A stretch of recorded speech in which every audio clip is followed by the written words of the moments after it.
Welcome to this Dissecting Design. We're going to be taking a look at The Legend of Zelda A Link to the Past. As always, the footage you're seeing is from our live stream and will be sped up, slowed down, or cut when need be. But A Link to the Past is considered to be one of the best games ever made, and certainly a classic for the Super Nintendo.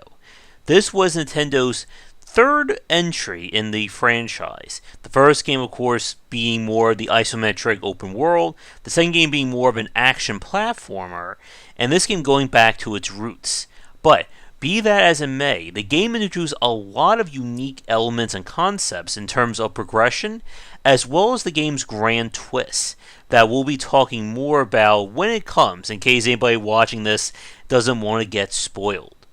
But the legacy of the Legend of Zelda franchise has been one of Nintendo's core franchises since its inception. With A Link to the Past here, this game really took off for the Super Nintendo and began to really show what Nintendo could do in the 16-bit landscape. But with that said, let's talk about some of the basic gameplay now while things are going in the intro. So, as you can see, again, we're back to an isometric perspective, as our little friend Link here, or I think I named him Jab for this play, is trying to rescue Princess Zelda. Something that would never ever happen in any other future Zelda games, am I right? But, the idea, of course, is that we're going to be exploring dungeons and collecting the items that we need. And that progression model of dungeon layout is going to be a major point that we're going to be talking about later on in this dissection. But this opening here is just a way of introducing the player to combat, as well as some of the basic items and situations they're going to run into. Fighting enemies, opening up treasure chests, and moving their way through. Now, from a game design standpoint, the game doesn't really grow in terms of mechanical complexity. You always have a basic attack, you have an item that you can use, that's the lantern in the upper left, bombs, arrows, things like that. But a major point about the Legend of Zelda franchise is the fact that the progression is more on the character side than it is on the player. What that simply means is that you as the player aren't going to be kind of mastering this game or being rewarded for that mastery. Doesn't matter how great you are at the game, if you don't have the hook shot, you're not going to be getting through a puzzle. And this kind of game progression, or this pseudo open world style, is a major part of the design. Now, we're going to skip forward past this opening here and talk more about that structure now. With the Link to the Past here, the game, as well as with all future Zelda games, have been designed around this overall sense of world progression. Once you're finished with whatever the basic tutorial or starting area is, you are basically given the quote-unquote open world to explore, as you keep seeing on the map. The progression, however, is essentially a lie. No matter where you think you can go, you are still being railroaded by the overall design of the world. This can be done explicitly by saying, you cannot go here, because of whatever reason. A guard could be blocking you, a monster could be just blocking the way, or implicitly by just simply saying that, okay, I want to go this way, but wait, there's a pit here. Do I have an item I can use to get over it? No, then I can't go this way. But the implicit locking or blocking of content is a major way of how the Legend of Zelda franchise, and especially A Link to the Past, kind of frames or guides the player around. For the first part of the game, your progress is simply going to be tied to finding the 3 pendants and getting the Master Sword. With that said, observant players will probably realize that there's a whole lot more to the map than what the game is actually showing them. And if you want to explore, there are plenty of secrets and additional rewards for the player to find. More heart pieces, item upgrades, little minigame challenges, etc., etc. But you are never forced to do that, at least for the most part. We'll talk more about that later on, when we get to when the game gets a little bit more challenging. But when you're starting out, the game just simply gives you the basic quest of getting the Master Sword. in the village that we're in right now, this is one of the few kind of safe/hub areas where you can find various people, get clues, things like that. And A Link to the Past is certainly a lot easier to find your way around compared to the second game, where they really pushed heavily into the adventure gameplay. But we're going to go through or kind of talk about each basic dungeon and the overall structure and what's happening for the player when they get there. Now, with each one of the dungeons in The Legend of Zelda Link to the Past, they all have a set foundation or blueprint that defines the overall objective of it. Regardless of the dungeon that you visit, you are going to find the same set things, namely a big treasure chest that has an item upgrade or new item. You're going to find also the boss door, the big key that opens up the treasure chest as well as the boss. You're going to find a compass and map, and each dungeon itself has essentially a basic philosophy for the puzzle or obstacle design. Sometimes this is directly related to the item in question, other times it's just kind of the overall element of it. And you're going to see that with each of the dungeons that we'll talk about. Now, for the very first dungeon in the game, it doesn't really get too crazy in terms of what it's asking the player to do. Again, this is kind of the player's introduction to the dungeons after the first level. Now, one of the things that's really great about the dungeon design is that for everything that's in them, they are pretty much self-contained. You're not going to see, like in Metroidvania design, that a dungeon will have an item or something that is locked behind a future upgrade, forcing the player to return to said dungeon. In this game, if I want to get everything in the dungeon, I can do that on my very first play.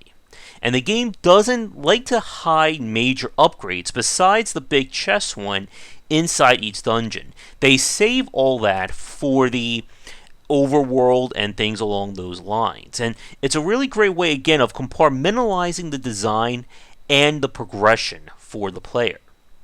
Now, we'll talk more about each of the dungeons as we get to them, but for this first dungeon, this is where we're going to get our first major item. I believe this is going to be the bow and arrow. But we're going to fast forward a little bit here to getting the item, as well as talking about the first boss fight. So as you saw, we just picked up the bow and arrow. And this becomes, again, one of the many staples of the Legend of Zelda franchise. Getting an item in a dungeon that can then be used for the challenges or boss fight of said dungeon. And again, this is a way of both testing the player on the new item, as well as providing a test for mastery. Because typically you're going to need that item for the boss fight. Now, not every Zelda game does that, and not every dungeon in a Zelda game does that, which is a kind of a weird, I think, design nitpick. Because it kind of breaks the foundation that the game sets. But here is the boss fight that we're going to show off for dungeon number 1.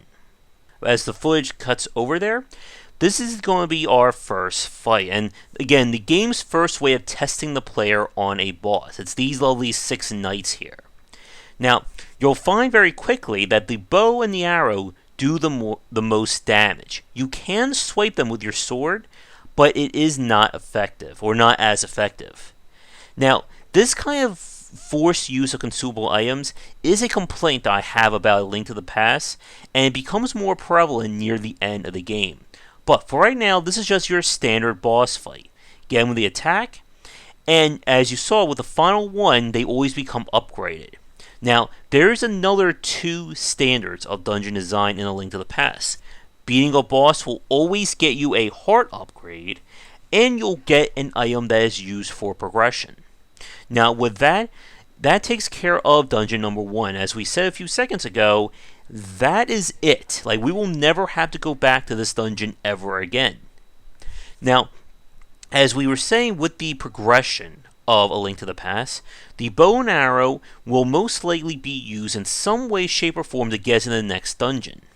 And again, each item will build on top of the previous one to open up more in the world. Now we're getting the Pegasus boots, which allows us to run really fast, and it's also used for several puzzles, as well as getting us the item that we need to get into dungeon number 2. Sometimes you can just go directly to said dungeon, but other times you're going to need to do other things to get the proper items or requirements. In this case, I use the Pegasus boots in a library to knock a book down in order to be able to read this glyph here to get into the dungeon. Again, this is definitely some adventure game logic in a lot of cases. But dungeon number 2, again, keeps with the same basic structure, but mixes up the enemies and the obstacle design. Here we are more in a sand area, keeping with the fact that we're in a desert. We have those kind of graveloid, sandworm thingies trying to get us. And you can actually go in and outside of the dungeon.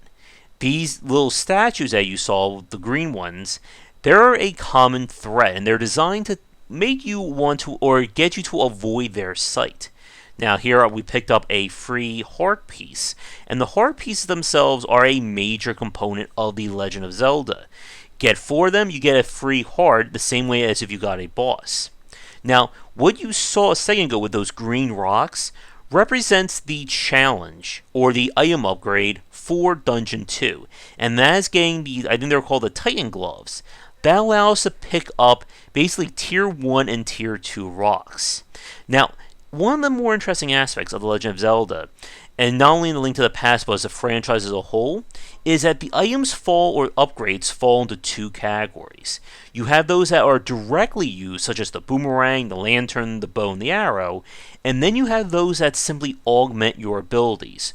Armor, the Titan Gloves, they're not changing what you're doing in the game, they're just simply adding additional effects. And they're not as, I guess, pronounced compared to the item upgrades. But again, that's just a major limitation of the design. You can't just keep throwing in brand new creative items, you're going to run out of ideas eventually. But as we skip forward here, let's take a look at the boss fight, because unlike the first dungeon, this one does not require the item or is used in any particular way. And again, that's one of the weird things about these Zelda games like that. Sometimes the item is a major part, other times it's not. Here we're fighting these giant, looks like centipede kind of enemies. And the bow and the arrow, again, is going to be the primary item to be used. And to be honest, I didn't use it as much in this playthrough as I think I should have, because it does cut down on a lot of the enemy fights. Just like with the first boss, this is another fight that it gets progressively harder as you whittle down the enemies. And you'll see as we get to the final head, or the final centipede here, that it does change the pattern. But notice again how the glove upgrade that we got has no bearings whatsoever on this fight. And again, it's very weird why sometimes they do, sometimes they don't. And we killed that one fairly quickly.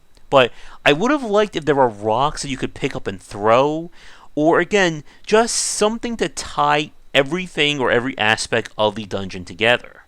But with that, we move on to Dungeon 3. And Dungeon 3 is kind of a very interesting one to talk about, in terms of not only getting to the dungeon, but also what's going on in it. Now, Dungeon 3 is special, because it's the one that requires a player to go the furthest out of their way to get to it, and has kind of the most build-up at this point, getting to said dungeon. Here we have to go up the infamous Death Mountain, which is another standover, I think, from every Zelda game. But Death Mountain here is full of boulders dropping down, many secrets and items that will require multiple visits, and our first introduction into the Dark World. That's this little portal right here. And this is also the player's first idea that maybe there's more to the Link to the Past than what we first thought. Because again, up until this point, all we know is get the keys, get the pendants, get the sword, save the princess. But now we're kind of being forced into this quick environmental puzzle to get to the third temple. Now, what you saw right there is the use of the mirror. And the mirror is kind of our conduit between the light and dark worlds. And again, if you pause the game there on that map, notice just how much space there is, and of course the fact that it, well, mirrors the light world. And again, when we get to the big, or I guess at this point, the semi-big reveal later on, we'll talk more about why this is such a major part of A Link to the Past from a structural standpoint. But as you can see, we're spending a lot more time trying to get to Dungeon 3 than we are, or compared to Dungeons 2 and 1. But we'll fast forward into the dungeon now and talk a little bit more about why this one really does change or flip the script compared to the previous sections. Now, with Dungeon 3, we're introduced to these blocks that when you hit a switch, it will basically flip up one set or pull down another. From a size standpoint, Dungeon 3 is the largest dungeon for the player to run into currently in the game. But the later ones, especially when we return here near the end, are going to be a lot bigger. But this is set up for the dungeon's twist, and that is having to fall through the floors here in order to make it to specific parts. Very importantly, the item that we get in Dungeon 3 is the Moon Pearl. And that basically allows us to preserve our form when we enter the Dark World. Again, another clue to the player that things aren't going to be as simple as what the game originally intended. But the size of this dungeon is also set up for the boss fight. Now, this is one of the more infamous boss fights in A Link to the Past. The worm here moves in a random pattern, and as he hits you, he will bounce you around. If you get knocked into any one of those pits, you go back down to the previous floor and have to restart the fight again. The whole point of this is just to get a hit off on his tail, enough times to finish him. But again, due to how his pattern is so completely weird like this, it makes it a lot harder. And there we just fell off. But it's not long to get back up here, but this fight can be very time consuming, and it's one of the few just purely random fights in A Link to the Past. And probably it's a bane of a lot of people who speedrun the game. But in a few seconds, we're going to get the lucky number of hits we need to deal with him. And again, like with all bosses, when he's about to die, his pattern changes. This one gets a little bit faster, which of course, due to the constraints of this environment, make this a little bit more challenging. But I think we need just one more hit and he goes down. Of course, again, getting that hit can be tricky. But with that, we kill the boss, or boss number 3. And most importantly, we've officially finished the first quarter of The Legend of Zelda Link to the Past. We've gotten the 3 pendants. And now it's time for another standby of the Legend of Zelda franchise. And I think this is the first one that actually introduced it, and that is getting the Master Sword. Now, the Master Sword is a very big deal in the Legend of Zelda franchise. It's always in the Lost Woods, and this is, from both a gameplay and narrative standpoint, a very big part of the franchise. This is where the player will usually get their first legitimate combat upgrade. Now, with A Link to the Past, the sword does get upgraded 2 more times, but this is the first time in the game that the player really gets that sense of power. Not only does this sword does more damage, but when your health is full, it also shoots out kind of like a little shot blast. With the Master Sword, this signifies to the player that they have not only grown more powerful, but a major hurdle in the game is now over. And we could certainly see this exemplify in Breath of the Wild, which made actually more of a non-linear kind of challenge to get the Master Sword. You had to basically have enough health or enough hearts in order to lift the sword up, and you could do it at any time that you get those hearts. Now, with previous ones, such as in the Link to the Past here, the Master Sword upgrade is simply part of the structure or the narrative. You can only get it once you've gotten all 3 pendants. No more, no less. But we're going to move forward here and talk a little bit about our next boss fight and when the game makes its very big twists. Now here we have what many would believe to be the final boss of A Link to the Past, and that's fighting the wizard, and I'm not even going to try and pronounce his name here for the recording. But the battle here is basically going to knock back his magic fireball blast into him several times using the Master Sword. Or, as astute players may remember, using the butterfly net also works in this case. But what you didn't see was the kind of quote-unquote dungeon prelude, which is heading back into Hyrule Castle. There is no upgrades, no key, and the structure changed basically from the traditional dungeons. And again, this is all kinds of ways of telling the player that this is not your standard fight, and that there is more to come. Now there I just tried to hit him with it and it didn't work. Again, the bosses in the Legend of Zelda franchise are very mechanical. You have to figure them out or figure out their set pattern and then do it every time to kill them. And you can't hurt the boss unless you do things properly. Now I believe the next hit or two he's going to go down. There we go. And it is time for the big reveal. And again, it sounds very quaint today, but this was just a mind blower back when this first happened. And that is that we are now trapped, or quote unquote, trapped in the dark world. Now, what that means from a thematic standpoint is that we now have an entirely new map to explore.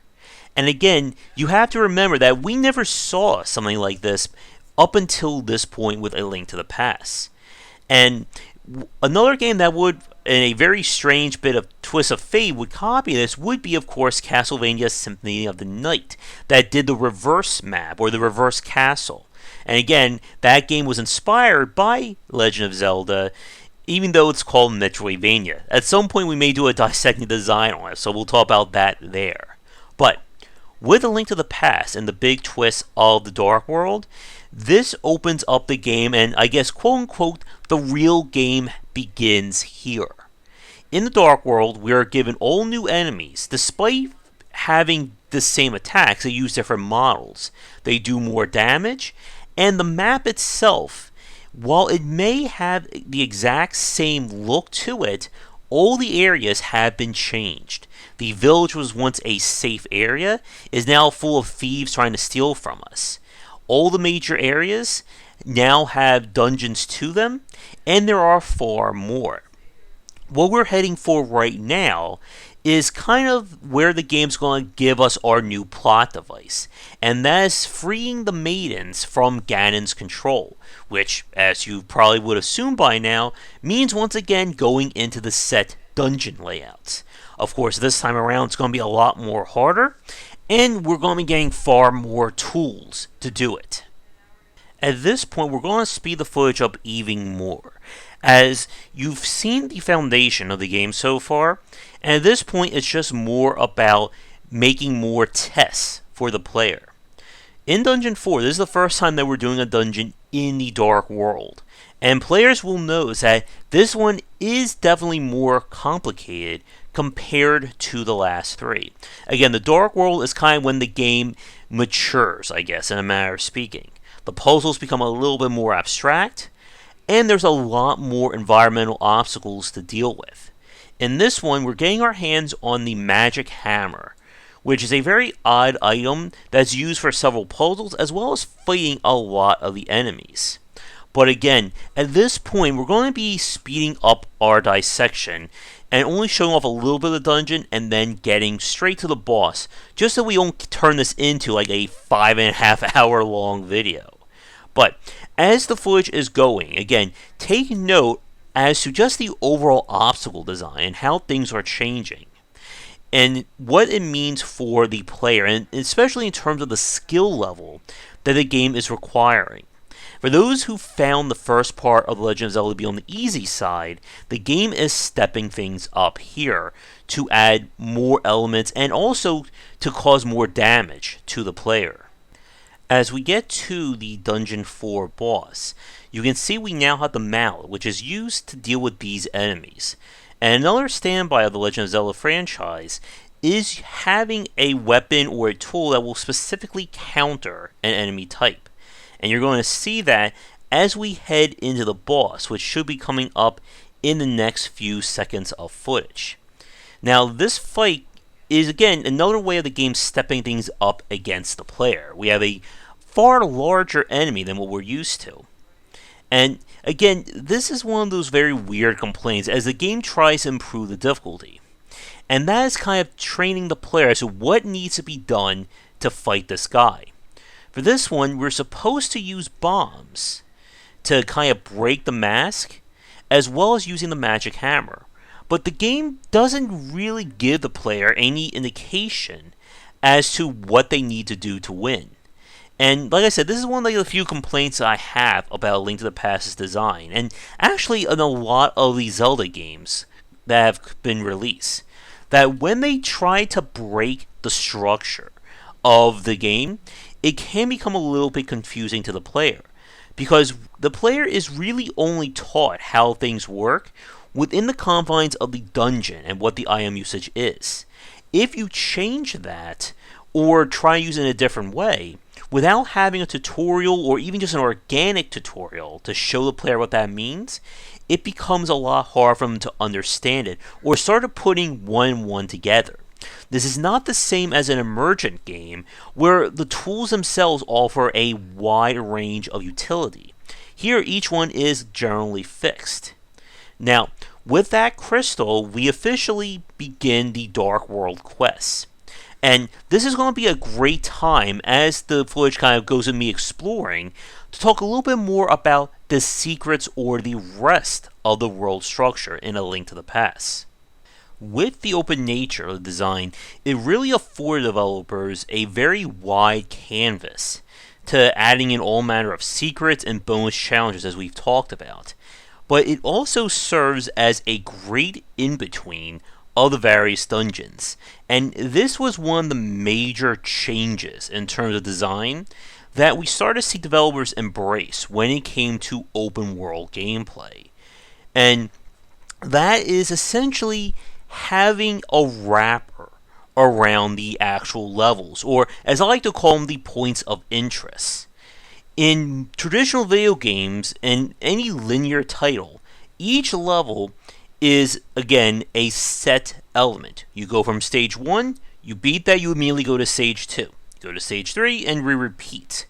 But when you have an open world, you have to fill it with something to do. You have to fill it with elements to keep the player on track, as well as allow them to go off the beaten path. And with Zelda and with all open world design games, we see that in the form of the points of interest. Again, these could be the dungeons, item upgrades, side quests, you name it. But they are placed within the environment itself. And it's important to distinguish the two, because you can't just have a map of nothing but points of interest. That's not how this all works. Instead, you need to design the environment and then fill it with these various points to explore.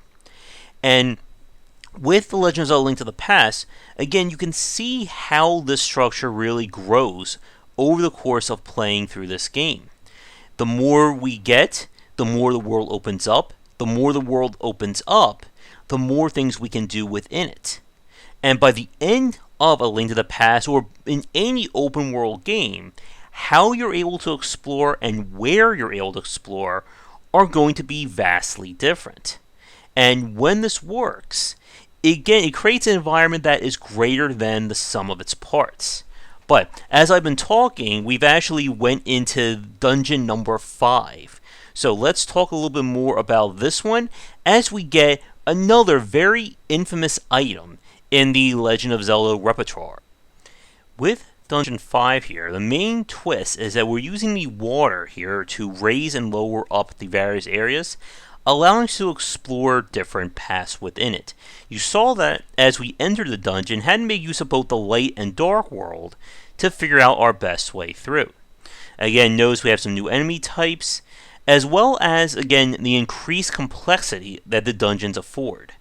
And dungeon design is a very fascinating part of the Legend of Zelda franchise, and in any open world design, as I said in the last section, you have to treat the points of interest as their own unique design element compared to the overworld. They have to be structured differently so the player knows that there is more to it than that.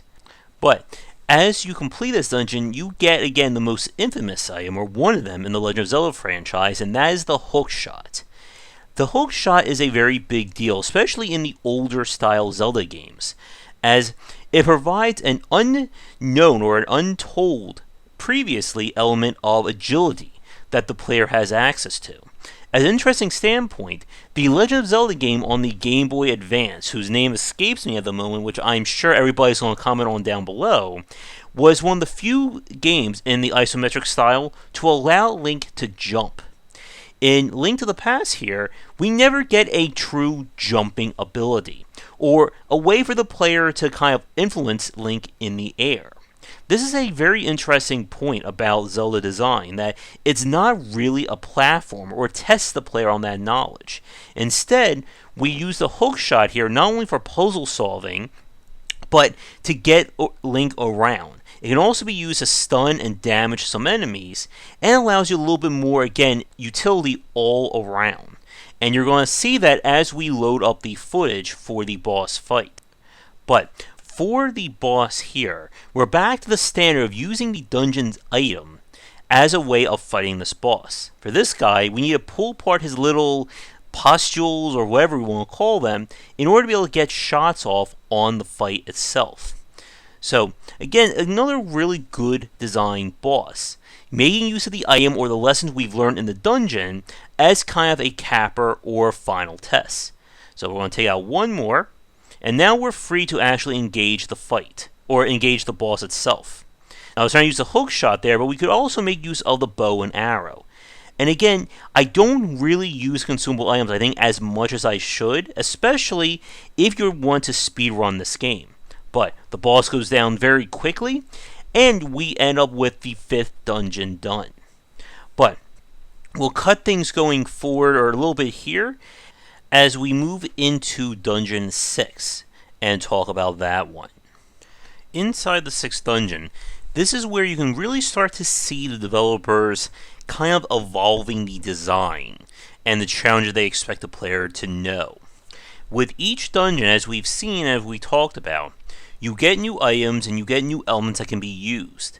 And then what the game does is add in more tests relative to those new items and content. For this dungeon, the strange twist is that we actually go in and outside the dungeon to find different entrances or pits to drop down into. But at this point, we're starting to see, I think, some of the limitations of this kind of formula. Again, there's only so much you can do without adding in brand new mechanics or systems, that it just becomes a case of elevating what's there instead of adding in brand new stuff. What we have here for this dungeon is you get access to the fire rod, which is one of your few long-range options in the Legend of Zelda Link to the Past. But for the most part, again, the puzzle designs still operate on the same basic principles of doing something in the room, killing all the enemies, and you're not really adding in or seeing brand new elements. And that's why we're going to probably begin to speed our way through the game. But I'm going to cut the footage here, and you're going to see the boss fight of dungeon number 6. But the bosses themselves do get a lot more interesting as you progress through A Link to the Past. For this guy here, you do have to make use, once again, of the item of the dungeon, the fire rod. But you are also playing a little game of dodge with all these little spikes. And I think this guy actually does take me down. One thing that I did notice, I think it was kind of a failing on my part playing this game for the first time in a long while, was that I did kind of rush through this on stream. So I did rely a lot on the fairies here as kind of quote-unquote life tanks. Also, I did not pick up the sword upgrade. That would have made things a little bit easier. I'm going to talk a little bit more about that one when we are done with, I believe it's going to be dungeon number 8. But as the footage fast forwards, we're going to move on to the next dungeon. And one of the very interesting aspects is that I think dungeon number 6 and dungeon number 7 are kind of interchangeable. That you can do them in either order, unlike the other dungeons at this point in the game. With dungeon 7 here, the big twist is that you actually have to find and quote-unquote escort the boss to the boss room. If you try to take the boss out of the dungeon, it's basically trying to trick you into thinking that you're trying to free it. It will get you arrested or locked in one of the rooms. And this is, again, another great take on taking the established formula that the Zelda franchise or the Zelda game has built up, and then figuring out ways of twisting or breaking the formula, but still providing a fair challenge. This isn't a case of if you don't do this properly, the game kills you, it's game over. Instead, it's just a way of throwing a nice little wrinkle that the player would not be expecting at this point in time. And that is a very hard thing to do, I think, for a lot of games. You have to be very mindful of the rule set and the mechanics of your title if you want to quote-unquote break them for any specific reason. Again, if you make it too punishing or completely blindsiding the player, they can view it as a trap or as you kind of cheating them out of the experience. But when it's handled properly, it can do a lot to mess with the player's expectations and provide a nice little twist. This room right here that you're seeing, this is where you have to throw a bomb into that section to blow it up. And that creates the light that will blind the boss when you bring them to the room. Another thing that I want to point out is that the treasure chest that had those 3 bombs in it is a very important clue for the player. And this is a vital element to understand when it comes to designing challenges that are built on specific items or consumables. The player is going to read what's in the environment as a way of helping them to associate the puzzle or the solution. If, for instance, that treasure chest threw arrows, the player will naturally assume that maybe I have to shoot arrows at the floor. And this is just another way of adding a secondary association when you're trying to solve or get the player to figure out a solution to a situation. And again, this kind of stuff, it sounds very rudimentary, but it's a difference between good design and amazing design that holds up well. But I'm going to fast forward things as I'm talking here, and you're going to see me rescue the quote-unquote boss of the dungeon, as well as getting the dungeon's item, and that is the Titan Mitts here, which is basically the level 2 pick up a rock or pick up an object item. And again, these items that are more of a secondary option, they're not used for direct combat, but are more for essentially opening up the world. You're going to see Link do his best Macho Man impression there and lift that up. And again, it's very tricky to keep throwing in new elements and mechanics to test the player, especially with a game like The Legend of Zelda that, as we've seen with the formula, that it keeps adding in more items and mechanics for the player to put together. And all that comes to a head again as we get further in with the elevated dungeon designs. But we're going to cut the footage a little bit more here and show off the boss fight and what happens when you bring this, I guess, mysterious lady to the boss room. And what's going to happen is she transforms into that. And I gotta say, replaying Link to the Past on stream, I was really surprised at how much more challenging it was compared when I last played. Again, I think part of that was the fact that I was not taking my sweet time playing it and trying to keep the stream moving along. But this is another one of those very, engaging battles, as this guy is blasting me every which way, and again, using the fairies for healing. I would have probably put in like a drinking game every time we used a fairy to revive, but I think everyone would have been a little bit wasted before the game was over. Again, another boss, and one of the weird things about this fight, I noticed this about some of the last bosses in the game, that you don't use the item of the dungeon for this fight. And I was kind of surprised that we didn't see more use of rocks or additional environmental hazards to deal with some of these enemies. Again, this was just get up close and hit them with your sword. And again, I think another reason why this fight was a little bit more trickier for me was that I missed the tell to get the level 3 sword upgrade. But with that said, as Link moves into dungeon number 8, we're going to take a quick Patreon shout-out break, talk about that dungeon next, as well as talking about how much this design still holds up after so many years later. And now for a quick thank you to our Patreon backers. And if you'd like to continue this discussion on game design, you'll find our Discord channel linked down below. With some, I guess, quote-unquote B-roll footage of me walking around and exploring, I think this is a great time to talk a little bit about how well does Link to the Past hold up from a design standpoint. And I think about like 80 to 90% of the game still holds up really well. Again, Nintendo has always been really great at getting the most out of their designs. And the use of the Zelda's progression model still holds up well, and it's still a great example of something that we see developers today use for open world level design. And that, again, involves creating this pseudo, almost like, again, it's like a linear, non-linear exploration.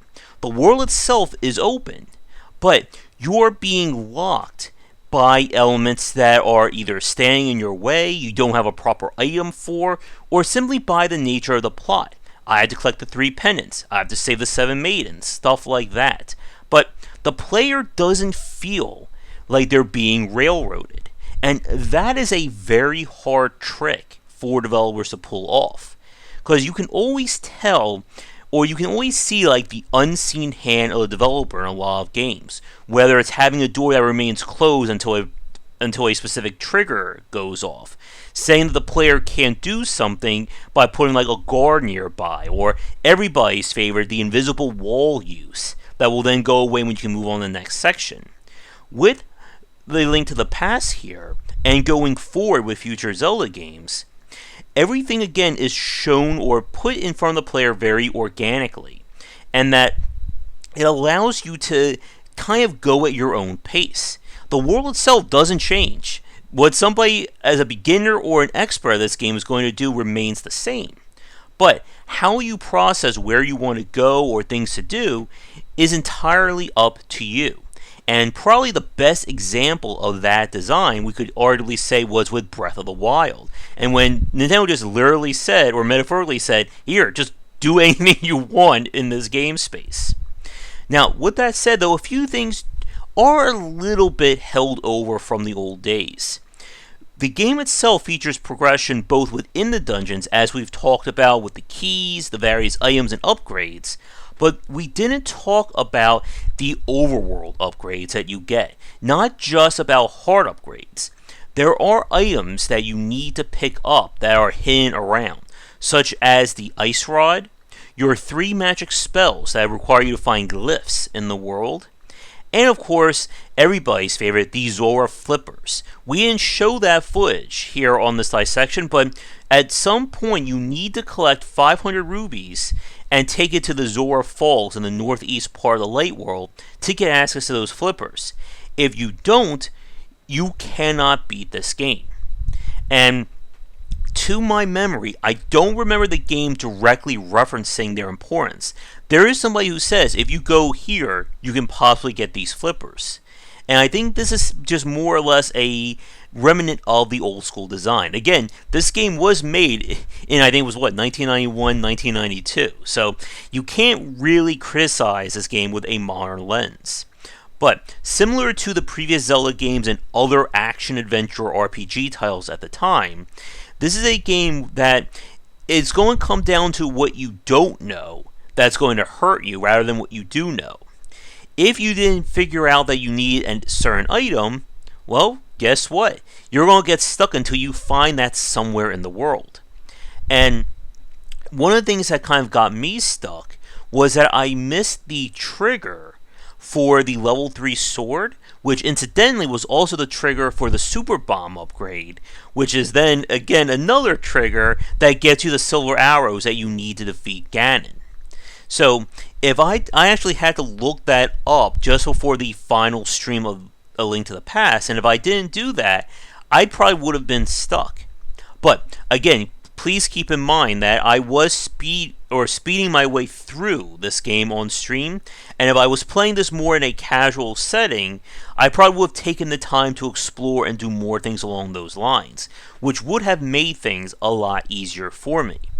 But as I've been talking, one aspect that I don't think holds up, that I think is still was a bit annoying back in the day, but it shows up in predominantly in a few dungeons from now. So I'm going to save that little rant until we get there.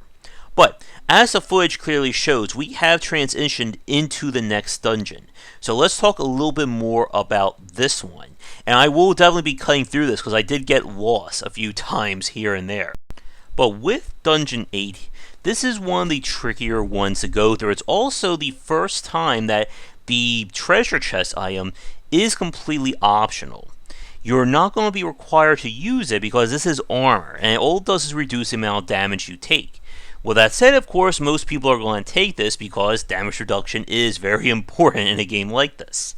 But the design of Dungeon 8 not only relies a lot on slippery floors and platforms, but moving up and down the various floors, setting up various solutions, moving things around, things like that.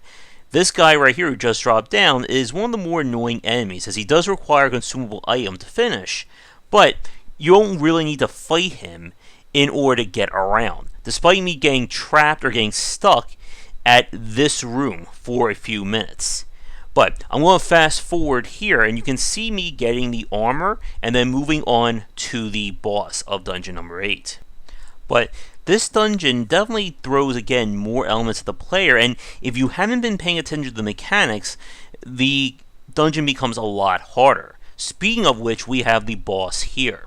And this goes back to the previous foundation, that you must use the items that you had previously to stand a chance against him. In this case, we have to use the fire rod in order to weaken the boss and then be able to strike him. But also take note of how much magic I'm actually using each time I'm spending the fire rod. That becomes a major factor in the game's final dungeon, or quote-unquote final dungeon. But again, once we got past that twist, this is just a straight up smack the boss with your sword until he dies. And again, probably could have done this quicker if we had the upgraded sword, which at this point we could have gotten. But other than that, just keep hitting him and he'll go down. I gotta say, the boss fights, at least for the ones that required you to use specific items, were pretty good in terms of their design. But once they become just a drag-out brawl here, they do kind of lose some of their touch. Now, with that said, though, future Legend of Zelda games will rely more on a puzzle kind of mechanic and less on combat. But that would be a talk for another day. With that said, we're going to move on to the next dungeon, and this is where you get perhaps one of the strangest items in a Legend of Zelda game. But when you get to the dungeon, this is one of the few times where, again, the adventure aspects could become a little confusing for new players. You have to use one of the 3 spells in the game here in order to even gain access to this dungeon. And if you don't remember where that item was, you would have to hunt around for it. One of the weirder inclusions of the game is that there is no fast travel in the Dark World. Your Ocarina allows you easy shortcuts in the light side, but it does make things a little bit harder when you're trying to get to and fro both worlds. But when we enter dungeon number 9 here, we're given once again another case of throwing in more elements at the player to test them, and again raising the complexity curve of the puzzles and situations. And that's again kind of the MO of the Legend of Zelda, and very similar to the Mario games as well. That from a skill perspective, these games don't go for high levels of skill or complexity. Instead, what they do is you get the basic mechanics down relatively early in the game, and then it's just about finding more and interesting ways of challenging the player with said mechanics. In this dungeon, a lot of the challenge is moving in and out of the various rooms, and there are a lot of one-way doors that you have to deal with. But getting through it, like with any other dungeon in a Zelda game, becomes second nature once you've gone through it one time. And this is one of the very strange things about these kinds of action-adventure games, that once you can really only play them one time. Once you understand what's going on, it does change how you play the game if you return to it. And again, with the low skill ceiling, it allows a lot of players to experience things. But from a complexity standpoint, Dungeons 9, 10, and then the final area do get a little bit on the tricky side in terms of where the player has to go and with the puzzle solutions. But as Link is moving around and teleporting here, we get to show off again one of the stranger weapons or strangest items that is in a Link to the Past game. And that is this item. This is the Cane of Samaria. And this is definitely an odd one. It basically allows you to create these blocks that you can pick up and throw. They can do some damage to enemies, but they are more or less a requirement for dungeon number 10. And to be honest, it's not an item that I like. Similar to the gloves or to the passive items, it's more or less a situational one. It's not one that you can really adapt or throw into your normal routine, and it also has no real bearing on any of the bosses whatsoever in the game. Speaking of the bosses, we're going to show that part off now, because the rest of this dungeon is simply just going to be moving around and just figuring out where we have to go. And again, we're trying to keep these dissections at least somewhat on track, or we could be here for like 5 to 6 hours showing every part of a Zelda dungeon here. But this was a boss I got stuck on for a little bit too much of time, I would say. Partly again because I didn't have a lot of upgrades, and because I was rushing through it. I was using the sword as a mistake here, again, only being level 2 was simply not doing the damage that I wanted. And instead, after a suggestion from chat here, which you can see, I switched to using the bow and arrow. The whole point of this fight is that you have to destroy each one of these eyeballs, and as you can see, they are tracking you based on Link's position. Meanwhile, the big eye is trying to snipe you, using lightning blast there. But again, the actual cane is not used at any way, shape, or form in this battle. Which again, like, those are the kind of bosses that I don't like. Because I always like it when the dungeon itself kind of provides that capper for everything in it. So here we go, I'm switching to the bow finally.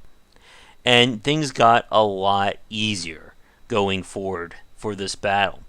And I've always had trouble in the past, no pun intended, when talking about this game, when it came to bosses that relied on using a mechanic that I wasn't prepared to use. I remember in, Wind Waker, and getting stuck at one of the Ganon forms because I wasn't expected to use a specific item for it.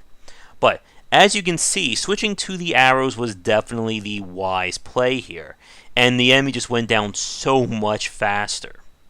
But once that phase was done, again, it was just snipe him till he died. And going forward, again, I think this would be a lot quicker, and you guys didn't see all the deaths that happened for this specific section. However, with dungeon number 9 done, there is only one left. And the final dungeon is definitely the final dungeon, as it requires multiple items that you would have to pick up both in the world and from the previous dungeons in order to get access and to make any kind of progress in it. But dungeon number 10 here definitely embodies every aspect of learning the Legend of Zelda Link to the Past's design and mechanics, and makes use of a lot more of the consumables in this one. And this is where I think the one big problem I have with Link to the Past lies. And that is in its over-reliance on consumable-based items for solutions and boss fights. Inside this dungeon, you have to make use of both the Cane of Samaria to create these platforms, as well as using magic to open up paths using the fire here on the torches, and solving other puzzles. The problem is that if you run out of magic power, you're done. There is no way to solve these puzzles. And what the game hints at is bringing in magic restoring potions. But again, that's a consumable to be used on consumable content. And this is something that I'm not a fan of in both old school and even when we see it in modern games. And that is the reliance on using a limited resource as a requirement. This is one of the bigger issues that I had with Bloodborne compared to other Souls-likes. And the fact that you had to recover both healing and your bullets for parrying, or you couldn't fight any enemies. In Link to the Past here, the same is true of our magic and making it through this dungeon. Now, the dungeon itself does have some very interesting challenges for the player to deal with, and that part works for me. But like I said, I don't like it when games rely on consumables without giving the player essentially enough elements to use. Earlier in this video, I showed off that section where you have to use the bombs to go through the ceiling of a room to then make use of that for the boss. And that was a good case in point of, if you're going to rely on something, make sure it is always available, because it's very easy for the player to put themselves in an unwinnable situation. And I know some people will comment below saying, well, you can just go grind for items or souls or magic, whatever else you can think of. But that is just dead time. And more importantly, it's time that the player is being forced to perform to then get back to where they were originally. And this is very painful if these requirements are set up for a boss fight or a fixed situation, because then you're basically forcing the player to repeat content they've already done just to get back to making another attempt, and then repeat it again and again, and you get the picture. With that said though, it is important to point out that there is an upgrade in the world that decreases the amount of magic or magic power that your items use, which would certainly have helped a lot for dungeon number 10. However, it is one of the many secret upgrades, and not one that's along the traditional path of the game. Which again, for somebody who's trying to go through the game as fast as possible, like myself, I definitely missed it. But, with that said, the weirdest item that I think you get in Dungeon 10 is the Mirror Shield, which is simply used to reflect shots back at other enemies. But I didn't really see a purpose for it, at least compared to the other items and what utility they brought to the rest of the game. But moving to the boss here, this is definitely a culmination of all the items and abilities you've picked up.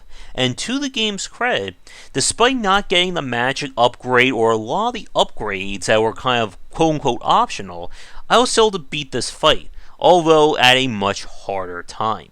The general idea is you're supposed to hit each head with its opposite element to stun it, and then go in for Sword Slash, which again, if I had a level 3 sword, would have been a lot quicker.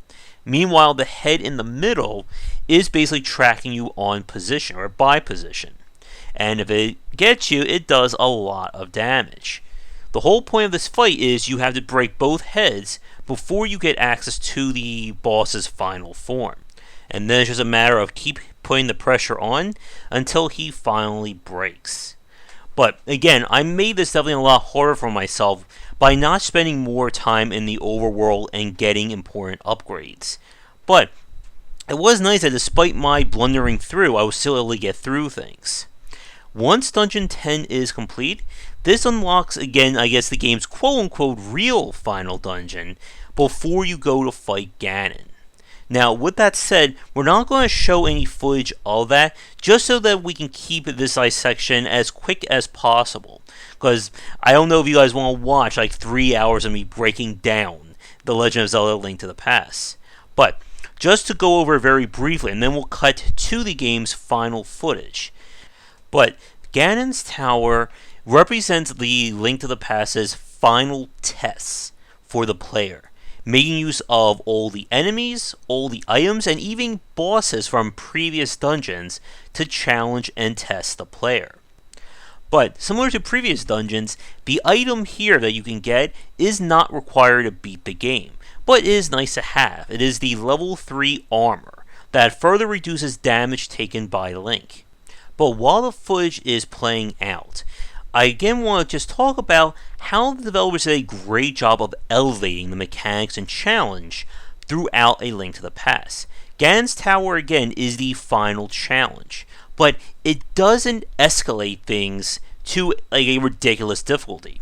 Instead, it just repackages a lot of the previous mechanics and situations and throwing in new wrinkles to them.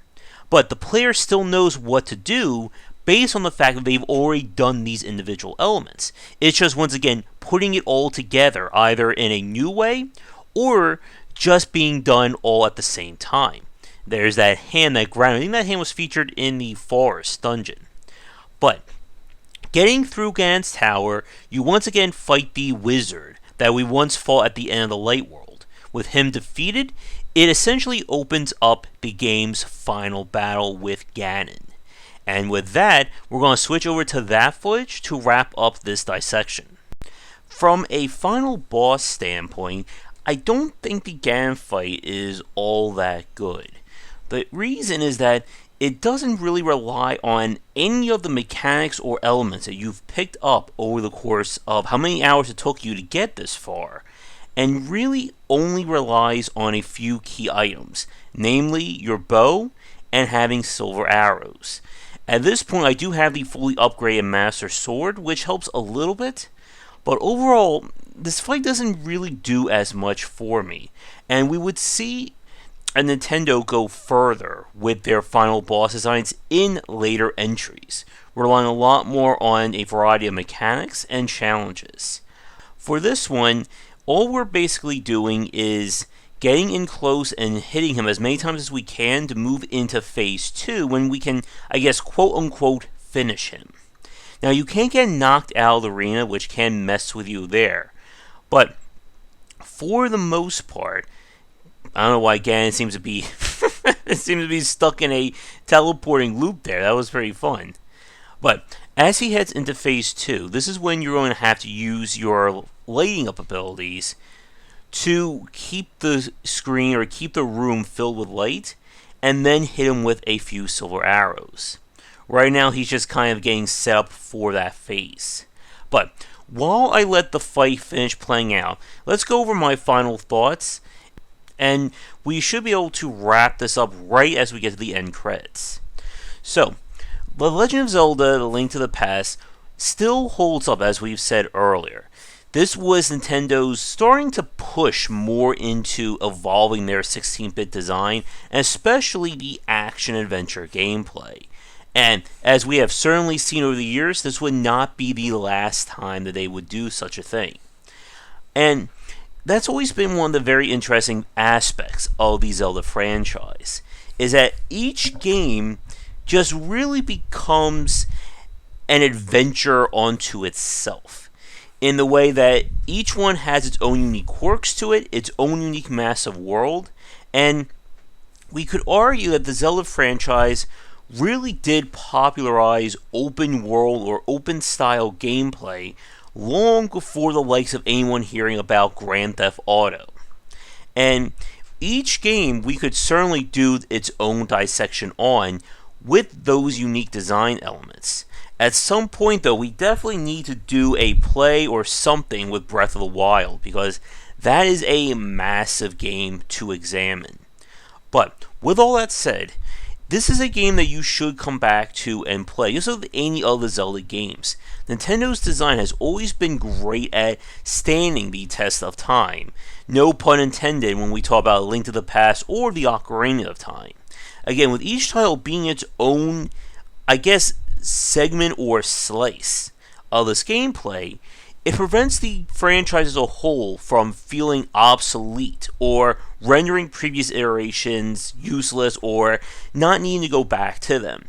Playing the Ocarina of Time is different than playing A Link to the Past, which is very different from Wind Waker, and you get the picture.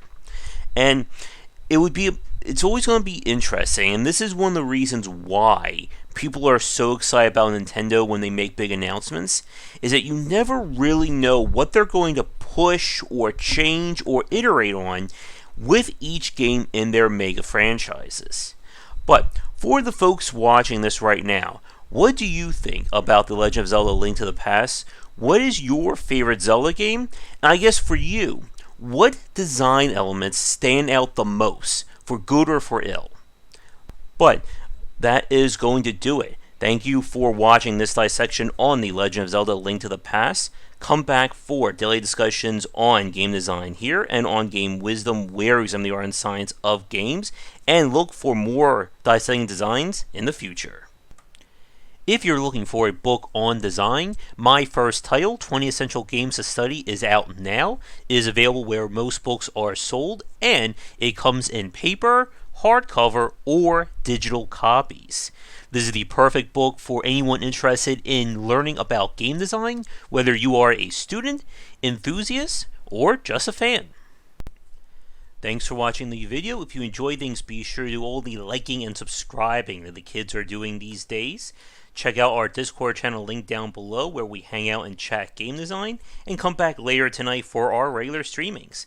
But that's it, and tune in for more great content here and on Game Wisdom, where we examine the art and science of games.